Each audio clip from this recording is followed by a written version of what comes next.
ধান বাংলাদেশের মানুষের প্রধান শস্য, বিশেষ করে ইরি ধান। এছাড়া রয়েছে আমন ধান।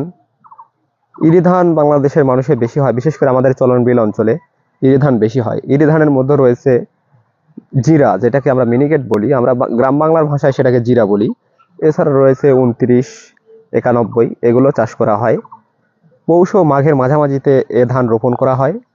প্রায় 80 থেকে 90 দিনের মধ্যে এ ধান পাকে, কৃষকের ঘরে ওঠে।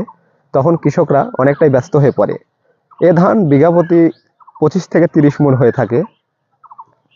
অর্থাৎ বৈশাখের শুরুতে এ ধান কাটা শুরু হয়, তখন কৃষকেরা ব্যস্ত হয়ে পড়ে ধান কাটায়।